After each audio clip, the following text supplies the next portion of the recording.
Embattled Sen. Susan Collins, R-Maine, said in a statement Monday that she agreed with the Supreme Court decision striking down Louisiana's draconian abortion law, adding that while conservative Justice Brett Kavanaugh sided with the minority, his opinion gave no indication that he would overturn Roe v. Wade, the 1973 decision that legalized abortion nationwide. Some have tried to suggest that this opinion is an indication of now certain justices would vote on the question of whether abortion remains legal. That is reading too much into this specific decision, said Collins, almost the last nominally pro-choice Republican in national politics.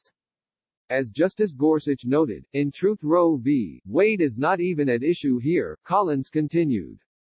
And while Justice Kavanaugh called for additional fact-finding in the case, he gave no indication in his dissenting opinion that he supports overturning Roe.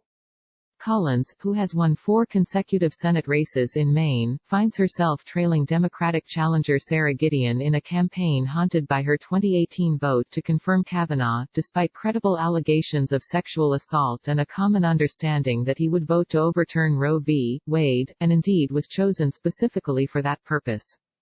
Ahead of that vote, Collins famously claimed to believe that Kavanaugh would respect the precedent of Roe, and would not erode women's reproductive rights. At the time, Collins argued that she could not vote for a judge who had demonstrated hostility to Roe v. Wade because it would indicate a lack of respect for precedent. He views precedent as rooted in our Constitution. The decision appears to have cost her politically, particularly among women, which Gideon was quick to exploit Monday. Do you still think Brett Kavanaugh believes Roe v. Wade is settled law? At Sen Susan Collins? Gideon tweeted Monday. Indeed, the infamous mugwump was predictably dragged on social media after news of the decision broke.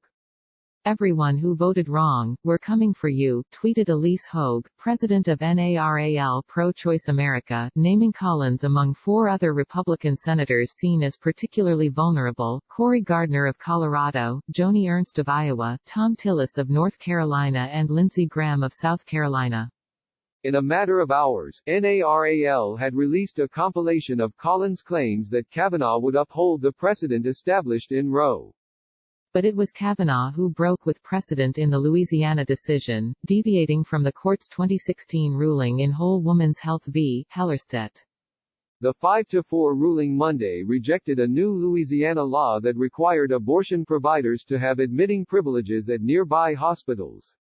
2 Louisiana doctors and a medical clinic had sued to overturn the law, arguing that only one doctor at one clinic would be able to provide abortion services for nearly 10,000 women per year. This is a victory for the people of Louisiana and the rule of law, but this case never should have gotten this far, said Nancy Northup, president of the Center for Reproductive Rights, which represented the medical clinic in the case. We won an identical case 4 years ago in Whole Woman's Health v. Hellerstedt, and the fact that we had to fight so hard again goes to show that nothing should be taken for granted when it comes to protecting abortion rights, she said.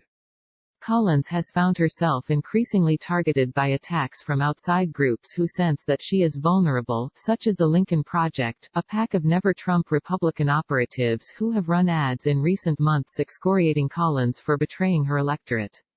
Republican groups seem to smell the fear, as well. A dark money group affiliated with Senate Majority Leader Mitch McConnell, R-Key, and election strategist Karl Rove has spent at least $1 million on defending Collins' seat since January. That month, Collins toppled McConnell in public opinion polling as the most unpopular member of the U.S. Senate.